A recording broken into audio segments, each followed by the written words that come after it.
we will not rest until he is returned home safely to his loved ones. Second, the United States supports a peaceful transition of power to a representative, accountable Syrian government through an inclusive process led by the people of Syria in the spirit of UN Security Council Resolution 2254. During this transitional period, the Syrian people deserve respect for their human rights and fundamental freedoms, the resumption of key services, and the protection and participation of marginalized populations, including members of minority groups. It was the Assad regime's refusal since 2011 to engage in a credible political process, as well as its reliance on the support of unsavory partners such as Russia, Iran, and groups like Hezbollah for its brutal suppression that led inevitably to its own collapse. It is critical today that the Syrian people be the ones to define the path forward for their country. The United States is committed to working with the Syrian people as they define that path towards a brighter future. Undersecretary of State for Political Affairs John Bass and Assistant Secretary for Near Eastern Affairs Barbara Leaf are in the region now, holding consultations with key partners, and Secretary Blinken will be continuing his conversations with regional players over the coming hours and days, and we'll of course read out all those conversations as they happen. Finally, the United States will continue to support Syria's neighbors, including Jordan, Lebanon, Iraq, and Israel, should any threats arise from within Syria during this period of transition. We will also maintain our mission against ISIS and protect our forces against any threats. And you have seen the Department of Defense carry out military strikes in support of this mission in the past 2 days. We will not allow ISIS to use this moment to regroup and relaunch terrorist attacks that threaten the interests of the United States. And with that, Matt. Okay, well, it only took 12 years, but I guess Assad's days finally were numbered, actually, right? 4,430 days since the Obama administration first trotted out that phrase. I will take your math for it. I'm a spokesman for the Biden administration. Yeah, fair enough. So, in terms of what Roger Carstens is doing in Beirut, what exactly is he doing? So I'm not going to get into the exact details of the conversations he's having, but I'll talk a little bit about what Roger's approach is, and you can probably draw some conclusions from that. So Roger's approach when it comes to returning home Americans who are unjustly detained has always been to really do everything possible to leave no stone unturned, to gather information from wherever he can and press anyone who is willing to take action to get American citizens home. And he is in Beirut to talk with people in the region, to talk with parties in the region, to collect information, and to try to find out where Austin Tice is and get him home as soon as possible. The president has emphasized that as a priority. Secretary Blinken has emphasized it as a priority, and Roger is there to carry out that important work. Okay, and where are Undersecretary Bass and Assistant Secretary and Barbara? Leaf? They are in Amman today. They were in Doha meeting with partners over the weekend, and today are in Amman. Okay. Sorry. Now, there's been a lot of speculation now that HTS was at the vanguard of this group that there should be or maybe could be some kind of consideration of removing them from the FTO list, and I think that's been roundly denied by a bunch of people. I just want to see if you can put a nail in the coffin on it. So I don't have any immediate actions to announce with respect to any of the sanctions that we have imposed, either the designation on HTS or other sanctions that we have imposed over the past decade plus in Syria. I don't have any announcements to make with respect to those sanctions today. What I will say is all of our sanctions are imposed in response to actions that parties take, and they are designed to be an incentive to different courses of actions. And that is true for organizations, it is true for countries, and so we always want to see groups that we have sanctioned take a different path moving forward. That is true here. As you heard the president say, we have heard some hopeful statements out of HTS. We have heard them saying the right things about inclusion and a political process forward, but ultimately we're going to judge them by their actions. And our policy response will be determined by the actions they take. Okay, so there is no review, quote unquote, specifically to HDS as we're underway right now as it relates to what happened over the weekend. There is no specific review related to what happened over the weekend. That said, we are always reviewing our sanctions posture with entities based on their actions. So when entities take different actions, of course there can be a change in our sanctions posture, but we have nothing new to announce today. I guess a few follow-ups on that, but actually, could I ask you first about some of the other countries involved there? Russia, of course, is said to have given asylum to the Assad family. The status of Russian military bases in Syria.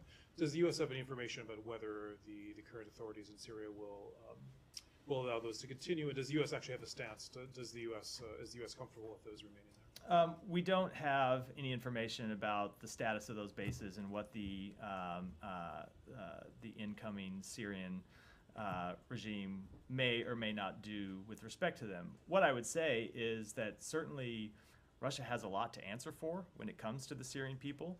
You have seen Russia prop up a brutal regime that has murdered hundreds of thousands of innocent Syrian civilians, that has gassed its own people. You have seen the Russian government launch strikes targeting civilians inside Syria. And now, most recently, you see Russia giving safe haven to the brutal tyrant responsible for those attacks. So they certainly have a lot to answer for with individuals across Syria about their history of supporting Assad and their own pattern of behavior inside Russia. And it would not surprise me at all if people in Syria are asking those questions when it comes to the Russian facilities that remain inside Syria. Now, with respect to the United States position on those facilities, it is ultimately a decision for the Syrian people to make, not for the people of the United States. But I don't think you can look at the influence that Russia has had through those bases inside Syria and determine that they have been anything other than disastrous for the Syrian people over the past 10 to 12 years. Okay, so I mean, I realize obviously it's tough for the U.S. to say that they're not there, but you just said they're disastrous for the Syrian people. I mean, would you be looking, as you said, you're judging them by actions, the new authorities. Is that one of the actions you would be judging them by, what the relationship they keep with We Russia? are going to be judging them by the whole range of their actions, but when we talk about the actions that they're taking, ultimately what we want to see and what we are judging them by are the kinds of ideas that are ideals that are laid out in UN Security Council Resolution 2254. So an inclusive political process moving forward, respect for minority groups, either religious minorities or ethnic minorities inside Syria, an ultimate transition towards elections, the cessation of hostilities. Those are the types of things to which we're referring. Can I just ask you about another neighbor, Israel? Israel has said that, since the first time since the aftermath of the Yom Kippur War has openly gone across the Golan Heights and said it's creating what it calls a temporary buffer zone. How do you feel about this? I mean, the UN has said that it's a violation. Does the United States agree? First of all, does the U.S. agree that it's a violation? So let me say a few things about it. Number one, I think it's important to put in context what happened that led up to this event. First of all, the Syrian army abandoned its positions in the area around the negotiated Israeli-Syrian buffer zone, which potentially creates a vacuum that could have been filled by terrorist organizations that would threaten the state of Israel and would threaten civilians inside Israel. Every country has the right to take action against terrorist organizations, and every country, I think, would be worried about a possible vacuum that could be filled by terrorist organizations on its border, especially in volatile times, as we obviously are in right now in Syria. The second thing that is important is that Israel has said that these actions are temporary to defend its borders. These are not permanent actions. And so ultimately, what we want to see is lasting stability between Israel and Israel and Syria. And that means we support all sides upholding the 1974 disengagement agreement. Do you feel that they're holding up that disengagement agreement? Well, look, this is a temporary action that they have taken in response to actions by the Syrian military to withdraw from that area. Now, what we want to see ultimately is that agreement fully upheld, and we will watch to see that Israel does that. They have said that this is a temporary action, and we're going to be watching what steps they take in the coming weeks. You're saying watching what steps they'll take. I mean, do you want them to take So of those course steps? we will be engaging with them as well, but ultimately it's important that there is security along that border. Right now there was potentially a vacuum created by the withdrawal of Syrian forces. We don't want to see a vacuum there either that could be filled by terrorist organizations. That's not good for, not just for Israel's security, it wouldn't be helpful potentially to the people of Syria. If you see a terrorist group move into the area that was vacated by Syrian forces and could lead to an outbreak of hostilities across that border, something that we don't want to see either. I mean, just to make sure I'm understanding correctly, you're saying basically that the U.S. wants this Israeli move to be temporary, that you don't want a permanent. So look, as I said, we want to see the 1974 disengagement agreement upheld, and that includes the terms of the buffer zones, which includes Israel withdrawing to its previous possession. Just on that quickly, did Israel give you a heads up before doing that? We have been consulting with them about the situation. I'm not going to speak to the contents of those private diplomatic Right. conversations. Did they describe what temporary would look like? Is it 6 months, 1 year, I'm or just not 30 gonna, years? I'm not going to get into those diplomatic conversations. Okay. Going back to U.S. engagement with some of these Syrian rebel groups. Yesterday, a senior administration official talking to reporters said U.S. is in touch with some of them. Can you explain which ones? And given that HTS is designated and there's a bounty on Jolani's head, is that a 100% impediment for you guys to even indirectly engage with them, or not really? So as a legal matter, no, it is not. We do have the ability to engage with organizations that have been designated. You might remember that the previous administration engaged with the Taliban while it was a designated terrorist organization and struck an agreement to withdraw from Afghanistan with the Taliban while the Taliban was a designated terrorist organization. So we do have the ability, when it is in our interest legally, to communicate with a designated terrorist organization. There are things you can't do under the law, but talking with people is not one of them. When it comes to engagement with groups on the ground in Syria, so we have a number of ways of communicating, sometimes directly with various groups, sometimes with intermediaries, either inside Syria or outside Syria. We have been engaging in those conversations over the past few days. The Secretary himself has been engaged in conversations with countries that have influence inside Syria, and will continue to do that, but I'm not going to get into the details of those conversations. I will say that there are a couple of key points that we are emphasizing in all of those conversations. One is that we want to see de-escalation moving forward. We don't want to see any organization take advantage of this situation to try and improve their own position, to try and prove their own standing inside Syria. We want to see ultimately a political reconciliation and a political path forward that answers the interests of the Syrian people, not the narrow interests of any one of the various organizations that are active militarily inside Syria. Right. Is the U.S. government trying to engage with Jolani himself? I'm going to make it a rule while we are in this period of somewhat uncertainty, to not try to read out all the conversations that we have one by one with various actors inside Syria. But I can tell you that we believe we have the ability to communicate one way or the other, directly or indirectly, with all the relevant parties, and we will make clear the interests that I just outlined, both in the top of my remarks and in response to your previous question. We will be making clear that those are the interests of the United States and what we believe are the interests of the Syrian people that we want to see upheld. And one final broad thing. Over the last 4 years, we didn't hear a whole lot about Syria from this podium or in the briefings. This was clearly an issue that was on the back burner. I'm sure you're going to disagree with the premise of this question, but that is simply a fact based on observation and our experiences here. Do you feel that that's undercutting your efforts right now? How much of an influence do you think you have in the waning days of this administration? Well, first of all, let me say most of what I talk about from this podium is not my choice; it's yours. Except for my various opening remarks. I get. Let me just say. I get up here. Hold on. Let me just say. Our questions are based on U.S. foreign policy priorities. Let me I didn't interrupt the question. Please Sorry, let go me ahead. finish the answer. I get up here and I respond to the questions from the reporters in this room, and I don't think it's fair to judge my lack of responding to the lack of questions about Syria as a indication of the work that has been going on inside the department and inside the administration. I will tell you that, of course, you will see a lot of the public work around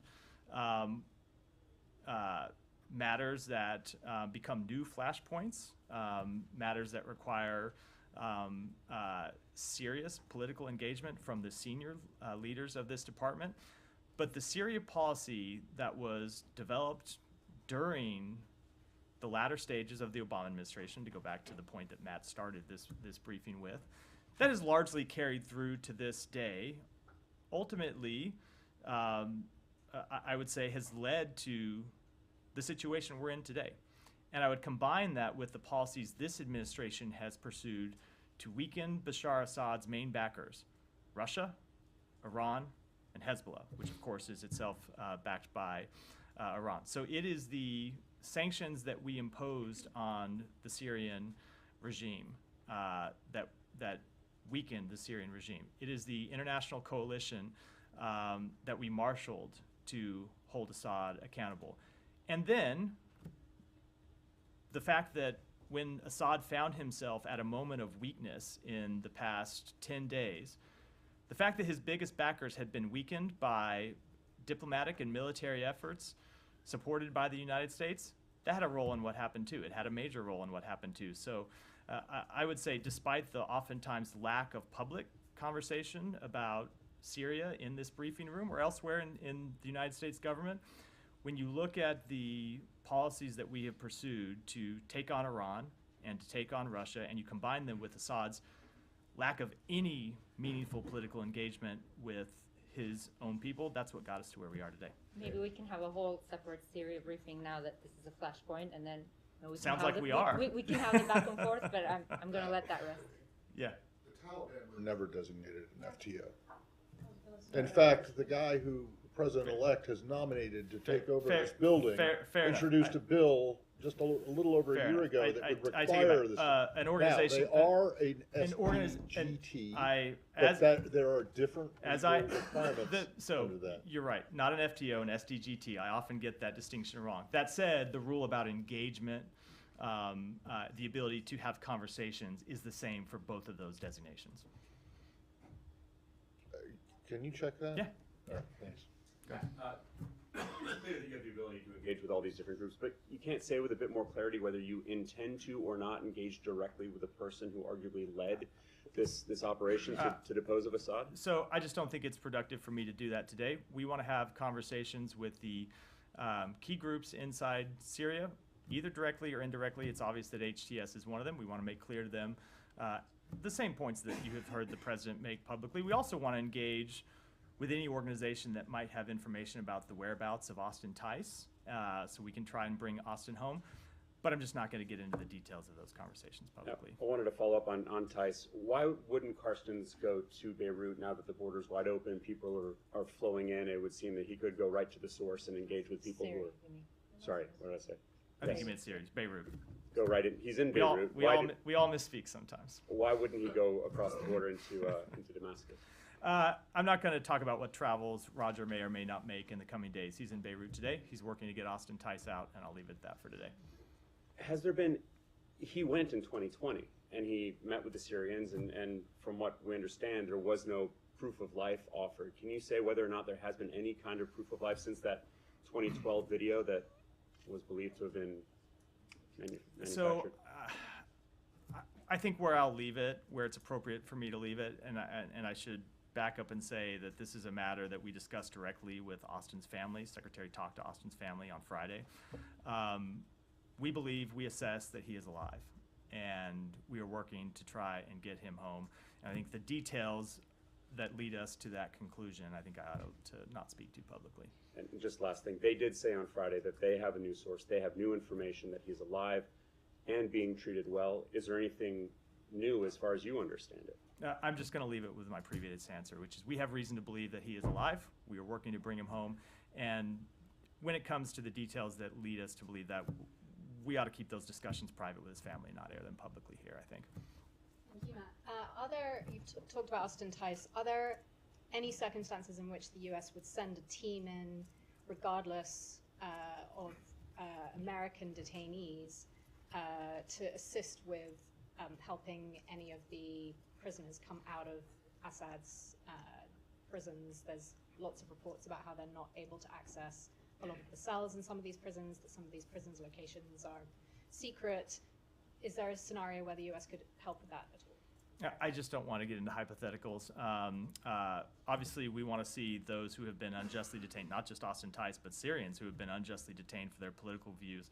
It is important that they be released, but I don't want to get into hypotheticals about what, if any, assistance the U.S. might offer at this stage. And one on Israel, there's been reports that they've been striking suspected chemical weapons sites within Syria. What's the U.S. stance on that? Look, we believe it is important that the chemical weapons stockpiles that we know the Assad regime was maintaining be locked down and that they be destroyed. And we will continue to work with our partners in the region to that effect, and we will continue to make clear to the incoming government, the incoming regime, that is important. Now, look, we have seen the public statements from HTS that they do not want to use chemical weapons. They have no interest in using chemical weapons. That's a productive statement, but we want to see those chemical weapons stockpiles secured, and we want to see them ultimately destroyed. Said. I want to move to Gaza. Why don't we stay on Syria, and then Tom, go ahead. Did the administration foresee the fall of Assad? We didn't directly see the fall of Assad, but we certainly saw that his regime was incredibly weak. We saw, look, this is what I said a minute ago. We have been very clear going back to 2014 that the path forward was through the implementation of UN Security Council Resolution 2254. And the most relevant portion of that Security Council resolution for this question is for Assad to do something to engage with his own public, his own people, about a political path forward. And we saw him do nothing. We saw him not only do nothing, but to continue to brutally oppress his people. And so when you have a dictator who engages in that type of behavior, their regime is going to be weak. It's going to be brittle. And that's true not just for Assad, it is true for other authoritarian regimes around the world. And so you take that and you combine it with the weakening of Russia's military capabilities and the weakening of Iran's military capabilities and Hezbollah's military capabilities, ultimately, which we played a part in, that gets you to where we are today. But now, it's not to say we foresaw the launch of an offensive 10 or so days ago, but we certainly saw how weak the Assad regime was. And I will note, it was about a year ago, or a year or so ago, that we had a conversation in here about other countries in the region readmitting Syria to the Arab League. And what you heard me say at the time is the position of the United States is Assad has done none of the things that the international community collectively asked him to do. And every country has to make their own decisions about how to respond to that refusal on his part. But we, the United States, decided that we were not ready to restore relations with him as usual. We were not ready to lift the sanctions on him. We were not ready to lift the pressure on him because we had seen him take none of those steps. And I think it's the combination of his refusal to engage with his own public and the pressure that we and other countries around the world put on him that ultimately got us to where we are today. I mean, I asked the question. Sorry for the long-winded answer to the question. But I asked the question because there has been, you hint to it there, a lot of the US administration in the last 24 hours who are taking the credit for its foreign policy decisions that, in part, created the conditions for this to happen in terms of the weakening of Hezbollah, Iran, and Russia. And therefore, there's a sort of, if you kind of break it, you own it, part of the foreign policy element, which is what now has been your planning for this eventuality, and therefore what leverage do you have, what influence do you have on the players now that are in control in Damascus? what can you say now that will influence them to do the kind of things you want them to do? So I don't want to totally reject the premise of the question, Tom, because I do respect the question, but I do think that at a time like this, that really is the wrong way to look at the question. It is not a question of what leverage or influence the United States has, because ultimately, this is a process that needs to be led by Syrians, not by the United States, not by any other country in the region. And so what we can do is make clear that we will support the Syrian people on this path towards a better future. We're going to protect our own interests while we do that. We're going to make sure that ISIS doesn't reemerge. But it is not for the United States to try to use its influence or leverage to dictate any path forward for them. We want to see them make those decisions on their own. Now, we're going to be clear in engaging with all of the relevant parties inside Syria and elsewhere in the region that there are a few core fundamental principles that we want to see respected as that moves forward.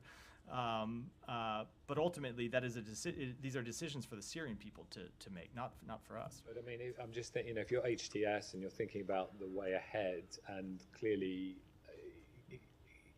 there is a direction you want them to take and one you don't want them to take. And so I'm asking about what you can do. Yeah, fair question.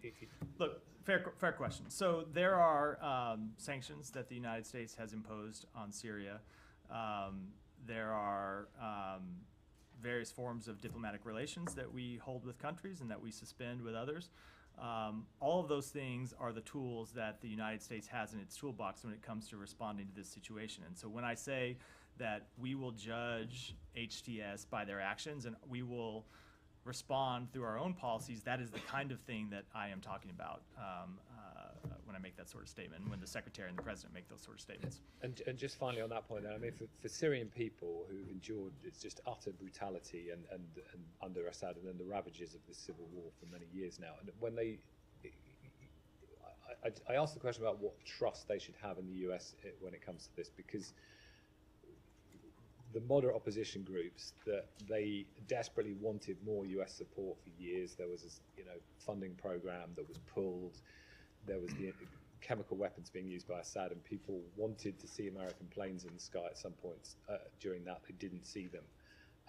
They wanted air defenses against Russia's bombardment of Aleppo and hospitals and homes in parts of Syria. And there are people who feel abandoned. I feel the US didn't come to their aid at that point. So what can you say now to sort of let me say that first of all, we stand with the Syrian people, and we have always stood with the Syrian people and stood against the brutal tyranny of Bashar Assad. Now, we have to make difficult decisions when it comes to direct military intervention, because we know that oftentimes the consequences of direct U.S. military intervention, either in the short term or the long term, outweigh the benefits that intervention can provide. And so those are the kinds of difficult decisions that we have to make. I know I stand in this briefing room all the time and am asked very hard questions about the result of the U.S. supplying weapons to parties in the Middle East. They are difficult decisions that we have to make. But I will say, we have always stood by the Syrian people, and we have taken actions to hold Assad accountable and to put pressure on the regime. And it is those actions in combination with some of the other factors I've gone through today that ultimately led to the events of the past 48, 72 hours. Yeah, Nadia. Thank you. I have a follow-up and a couple of questions. Is this a time frame that you want to give Hayat Tahrir Sham to assess their behavior? Because today there was a meeting between Ahmad al-Shara, which is Julani, formerly known as Julani, with the former prime minister of the regime. They're securing the central bank, they're doing certain things for the people of Syria. Because if we're talking about weeks or months, that will take us to the next administration. So it will be really under this administration to assess them, to take them out, or to keep them on the list. So I can't give you a time frame today. I do think we all ought to take a beat and just recognize that we are not even 48 hours now since the Assad regime fell. So we are in the very early days of seeing what's going to happen next and seeing what actions are taken by HTS and other parties inside Syria. So we're going to make ongoing assessments based on their actions, and we will respond based on those actions, but I can't give you any kind of timetable for how that will unfold going forward. Okay, the president said yesterday that the Assad regime, or Assad himself, should be held accountable. Will you support his application to stand in front of the ICC as a war criminal who committed crimes against humanity? So we support the work of the ICC. I know that obviously we have disagreed with their hold on. Let me address it. You support the work of the We ICC do until they do something about so it we with have had a Israel. long. Let me just answer the And then question. you don't like it You at know all, what, Matt? or Let the me US. Matt, let me answer the question because I was addressing that before you interrupted me. We obviously have had a jurisdictional dispute with them as it relates to cases against Israel. That is a long-standing jurisdictional dispute. But that said, we have also made clear that we support broadly their work, and we have supported their work in other cases, despite our jurisdictional dispute when it comes to Israel. But that said, when it comes to Assad, I suspect that before you ever get to the ICC, the people of Syria are probably going to want him to return home and stand judgment for his crimes in Syria. He's not going to return home. I mean, these are Russians under the Russians' protection. I doubt that he's going to. I mean, if he's not going to return home from Russia, I doubt he's going to transfer himself to The Hague, leaving Russian protection But either. there would be a case against My him. point being, should he ever decide he's willing to face accountability, or should the Russians decide that they don't want to continue to harbor a war criminal, there may be a whole range of people in line to hold him accountable for his actions. Okay, I'm going to ask you about the Caesar Act, but do you think that the U.S. is undermining the trust of the international community in organizations like the ICC and ICJ by making an exception for Israel when trying to convince us that Assad and the like of Assad should be brought in front of the So international again, law? I think it takes too narrow a view of the ways in which he could be held accountable for his crimes by just focusing on the ICC. Because I do suspect that whatever comes out of the wake of the past 48 hours, you will see a demand by the Syrian people that he return to Syria and face justice for his crimes,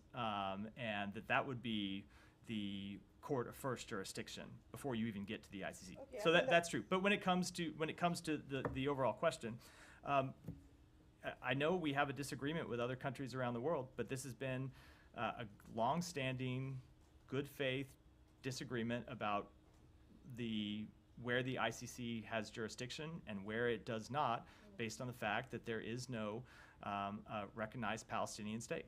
Okay, but that was the norm because this is what happened with Rwanda. This is what happened with ex-Yugoslavia, etc. Final question: the Caesar Act sanctions is going to expire on December 20th, I believe. Do you think that this should be expired now that the regime is no longer there? I don't have any announcements on that act today. We're going to continue to watch what happens and make our decisions moving forward based on it. Syria? Yes. Yeah, go ahead. Hello. Yeah. Yeah, can Sorry. you talk about the U.S. alliance with Kurdish forces in Syria, and how does the U.S. support for SDF look like after the fall of the Assad regime? There has been no change in our posture with respect to support for the SDF. They continue to be a vital partner in the fight against ISIS, and they will continue to be so. How about the U.S. Military troops deployment in Syria? Is that fair to say there's no change? So there has been no change with respect to anything forward-looking. I'll defer to my colleagues at the Pentagon for that question. I'm not asking you to give a prediction or not, but has anyone checked in on the status of the embassy? Are the checks still your protecting power? It's been a long time since we talked about So this. The checks still there? a couple things with respect to that question. The Czechs are, or maybe were still our protecting power, but the Czechs have left their embassy in Damascus. So there's protecting power for the protecting power. Yeah, that is beyond my grasp, unfortunately. That said, we have taken steps to secure our embassy, and we believe that our embassy, which of course we're not staffing at the time, but that our embassy is still secure. Well, what steps? I don't think I should. It's a security matter, so I don't think I should get into it from here. But obviously, Are there U.S. There are no U.S. personnel, there are no U.S. forces there, but we are at times able to engage with local parties to maintain the security of our embassy, make sure that it is not breached, and we have taken those steps. Right. Michelle. On Syria, on Manbij, how do you view the fights between SDF and SNA, and are you coordinating between the SDF and Turkey to escort SDF militants from Manbij? So our stance on this with all of the relevant parties has been clear that we don't want to see an escalation. We don't want to see anyone take advantage of this period of instability to try and further their own position inside Syria. We are making that clear to all of the concerned parties in the region. When you look at the important work that the SDF does to prosecute the fight against ISIS, to secure prisons where ISIS fighters are held, we don't want to see them distracted from that important duty in any way possible. So we'll continue to make that clear to the relevant parties in the region. But the SDF militants are besieged in Manbij. Are you working on this to escort them, to take them out, or? I don't have anything to announce from here beyond what I just said about the But situation. another one too. Were the HTS able to control whole Syria in 7 days without any international support, in your view, and who was or who supported them? Well, the United States wasn't supporting them, and I think I'll let other countries speak for themselves. And finally, on Iran, to what extent are you concerned that Iran, after losing Hamas, Hezbollah, and Syria, will move forward to get the nuclear bomb? So look, that is obviously an issue that we have been concerned about for some time, and something that we have been watching for some time, and something that we coordinate with our allies and partners. And without making an assessment, I will just repeat what we have always made clear, which is that President Biden will not allow Iran to obtain a nuclear weapon, period, full stop. Thank you. Yeah. But on Russia angle of this topic, legality of granting political asylum to al-Assad, is it legal? Does he have a case here? Do you think? And if when it comes to holding al-Assad accountable, if Russia refuses to hand him over, does it make Russia complicit? So I think Russia is already complicit in Assad's crimes against the Syrian people. I don't think you need any further actions by Russia to prove their complicity. And then with respect to the question of international law, I'm just not qualified to opine on that. Back to Tom's question, he mentioned that you guys are taking credit for your foreign policy decisions on this. Ukraine angle, both President and Secretary mentioned that Ukraine fighting back Russia, weakened Russia, and that did actually contribute to this victory. Does that further signify support for Ukraine in months, days, years ahead? So I can't speak for years ahead. Obviously, I'm the spokesperson for an administration that will be in office for a little over 1 month. I can tell you that as long as President Biden is in office, we will continue to support Ukraine. And I would point to the broad support for Ukraine in the United States Congress and among the American public. But of course, I can't speak to decisions that the next administration will make. Saeed, finally. I move on to Gaza. But first, the rest of them might get angry again, but it's fine with me. Yeah, I want to ask you very quickly on Syria regarding Julani. Is the bounty on his head still operative? If somebody were to turn him today, we would collect millions of dollars. I would have to take that back. Okay, let me move on to Gaza. It's just a factual question. I don't know the answer to. Okay. All right, I'll move on to Gaza. UNRWA just issued a situation report number 150, that really draws a very abysmal situation. It happened, it is updated between November 26th and the 3rd of December. And I was wondering, what is the aid situation? Since the 12th of November, when the United States said that Israel was allowing some aid in, can you update us in figures and terms and so on? What is happening with aid to Gaza? With respect to actual figures, I'll have to go back and take that back and get you. But I can speak to the broad pattern. So we did, after the Secretary and Secretary Austin sent that letter, we did see Israel take a number of steps. Now, the actual delivery of aid inside Gaza continues to be incredibly challenging because of the security situation there. The primary impediment continues to be the looting of convoys that try to deliver the aid that makes it to Gaza, actually to that last mile, so it can be distributed to people, and it continues to be something that we work on. with our United Nations partners and with the government of Israel. So, can you update us on what effort have you taken to ensure that whatever level you want to see going into Gaza, what measures have you taken in the last week, the last 2 weeks, the last 3 weeks? So I can tell you that Secretary Blinken met with the foreign minister of Israel in Malta on Thursday of last week and made very clear to him that though Israel has taken important steps to improve the humanitarian situation, they continue to need to do more. We want to see more provision of aid to the Palestinian people, and we want to see that aid get distributed everywhere inside Gaza. Let me ask you a couple more questions. On UNRWA, is there any likelihood that this president, before he departs office, could take any kind of emergency measure to, let's say, reinfuse aid to UNRWA?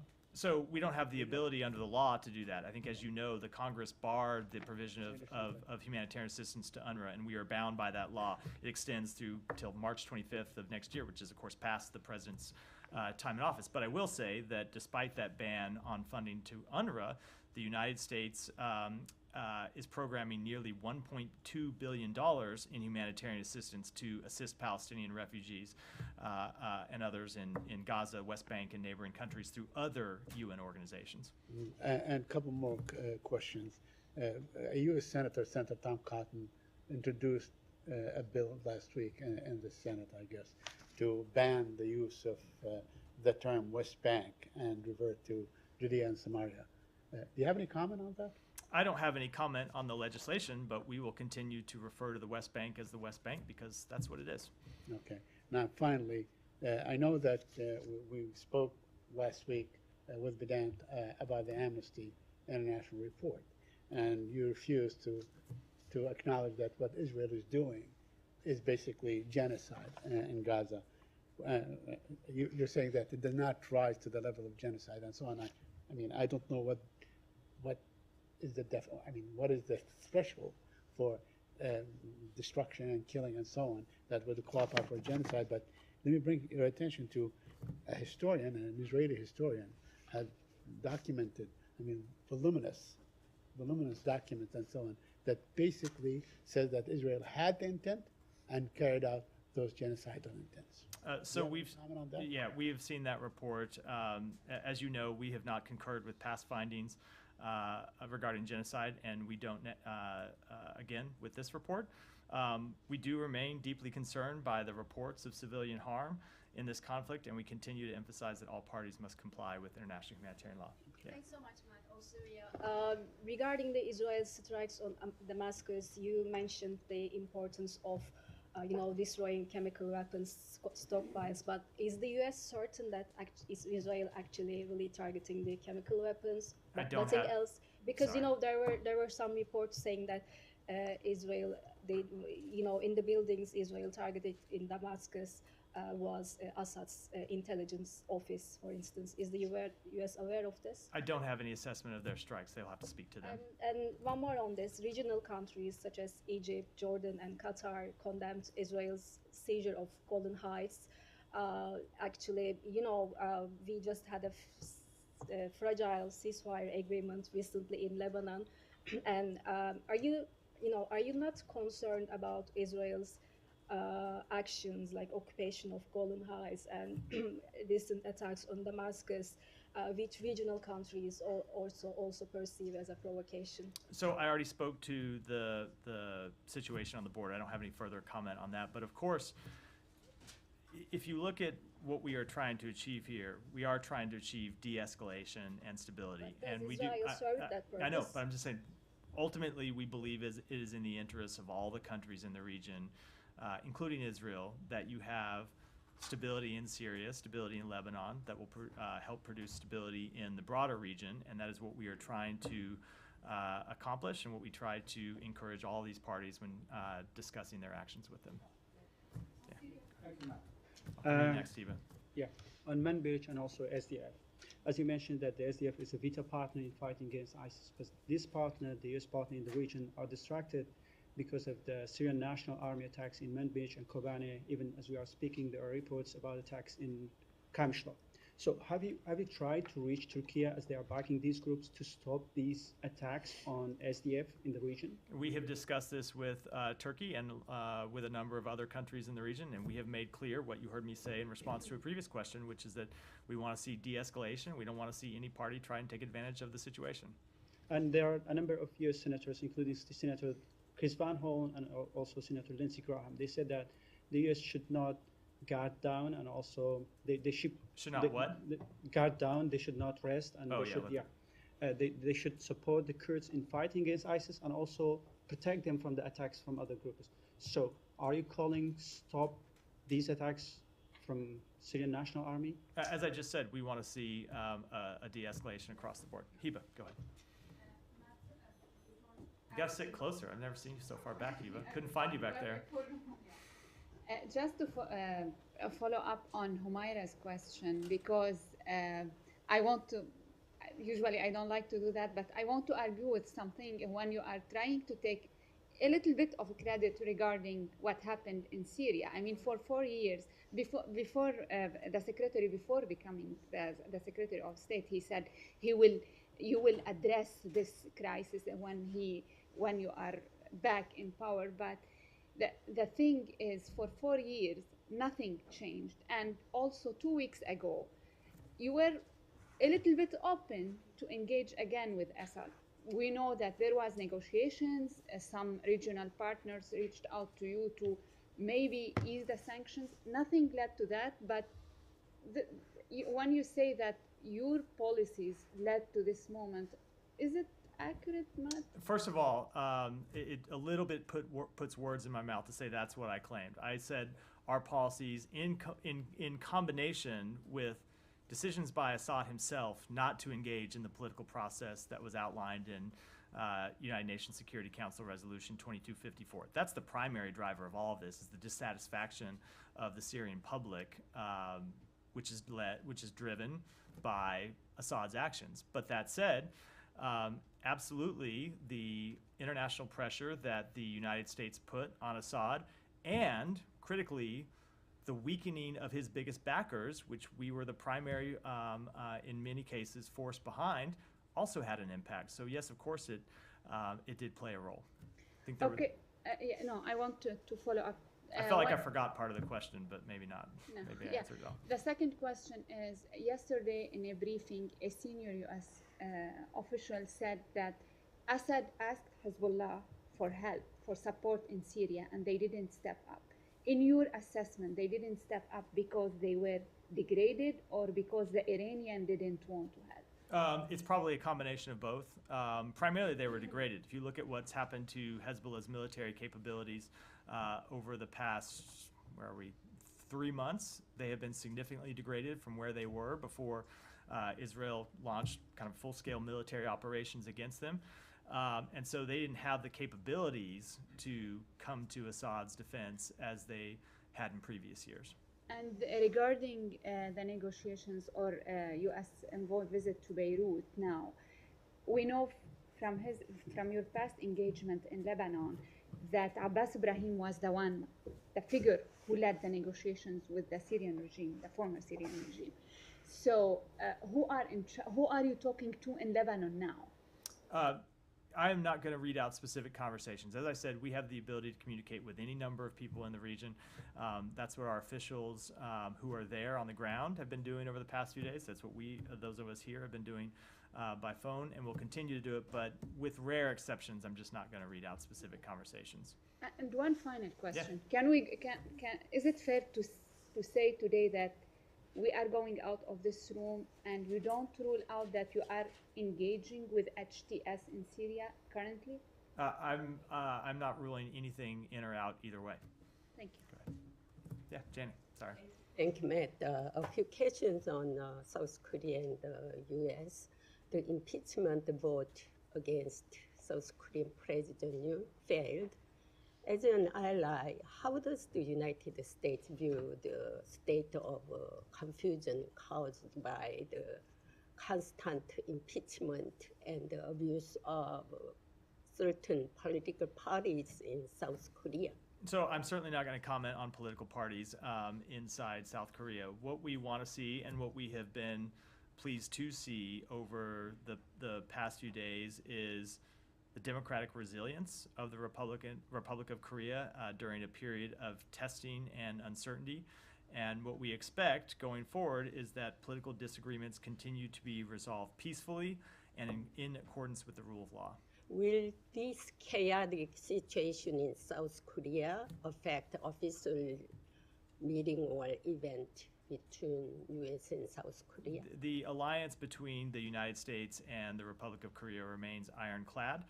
We are committed to the peace and security of the Korean Peninsula, and we will continue to be. Last, the high-level consultation meeting between the U.S., South Korea, and Japan held in Tokyo for resolving the North Korean nuclear issue. Do you have anything, or also, and the U.S.-South Korea nuclear consultative group meeting was canceled? Will it be held again before Biden administration leaves? I don't have anything to say with regards to the rescheduling of that meeting. I can tell you that when it comes to the trilateral meetings between our three countries, something that we thought was important to establish, Assistant Secretary Critton Brink is in Tokyo now, either is in there now or will be there tomorrow, to hold meetings with his counterparts from the Republic of Korea and Japan.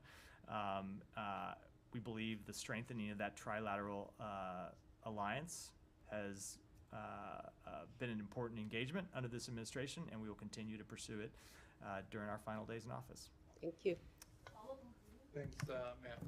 So just overall, what is the current U.S. view of HTS? Is Syria now a terrorist state? HTS continues to be a designated terrorist organization by the United States, but as the president said, we're going to judge them by their actions moving forward. But is Syria a terrorist state now? Syria is very much a state in a period of transition right now, and I think it would behoove all of us not to be hasty in pronouncing judgments during an unstable time. And do we have any updates on the undersea cables that were cut? I do not. And then has the administration urged the Ukrainian government to expand its military draft pool? So we have had conversations with the government of Ukraine about the security situation it faces in the east. You heard the secretary speak to this somewhat when we were in Brussels last week. Ultimately, the decisions about the composition of its military force, those are decisions that the Ukrainians have to make for themselves. What we have made clear is that if they produce additional forces to join the fight, we and our allies will be ready to equip those forces and train those forces to enter battle. Thank you. The question on Korea in the back. Oh, yeah. Go ahead. So U.S. has continuously expressed support and solidarity with Korean people, not specifically the RK government. So do you have any message for the Korean public who, despite impeachment votes being blocked by boycott of ruling party, are keep calling for President Yoon's immediate departure to uphold democracy and rule of law? And in addition to that, who do you regard the counterpart in RK as to President Biden? Because President Yoon, who is remaining in power despite his illegitimate act of declaring martial law, is now under prosecution and travel ban. So first of all, when it comes to our relationship with the Korean people, we stand shoulder to shoulder with the Korean people. And that is, of course, most true in times of testing and uncertainty, as we have seen over the past week. But what we believe is important, and what we have seen over that past week, is the democratic resilience of Korea. Democratic resilience that was hard won over a period of several decades. So we will keep lines of communication open with all relevant parties in the Republic of Korea. The legal process and the political process should play out there consistent with the rule of law. President Yoon is the president of Korea, and the political process in Korea will play out as it should under Korea's laws and Korea's constitution. But we can assume that President Biden will probably not directly engage President Yoon because of the political volatility. I don't have any engagements by the president to announce. I never do that from here anyway. It's a matter for the White House to do. Why don't we go there, and then we'll wrap for today. Matthew, good afternoon. Christians in Syria, other religious minorities there, with HTS now in control? How will their religious freedom be monitored by the U.S.? Well, this goes to exactly what I was speaking of when I said we're going to judge HTS by its actions, as we will judge every group inside Syria by their actions. And one of the foremost things that we want to see protected in Syria are the rights of religious and ethnic minorities. If I may ask another, the head of the Latin Church in Syria, the apostolic vicar there in Aleppo, is calling for the lifting of economic sanctions on Syria, saying, quote, they have devastated ordinary people, end quote. Your reaction? So I spoke to Sanctions a number of times over the briefing. I don't have anything new to say on it. And a separate subject, on the solemnity of the Immaculate Conception yesterday, Pope Francis urging for a ceasefire on all war fronts across the globe by Christmas. Does the State Department support that urging? So there are a number of conflicts where we are trying to get a ceasefire, of course, the conflict in Gaza, the conflict of Sudan. But when you look at, say, for example, the war between Russia and Ukraine, that's ultimately a decision for Ukraine to make. I think when you, like if you look at, Ukraine has the right to defend itself. I don't think you're going to see Russia heed the Pope's calls and unilaterally disarm. So as long as Ukraine is under attack, we'll continue to support their right to defend themselves. But of course, speaking broadly, of course we want to see the end to conflict. So we want to see conflicts resolved. That doesn't mean in every case an immediate ceasefire. If it would cause parties to give up their duly held rights, but we do want to see wars resolved and peace brought to the world. Thanks very much. Thank you. Thank you.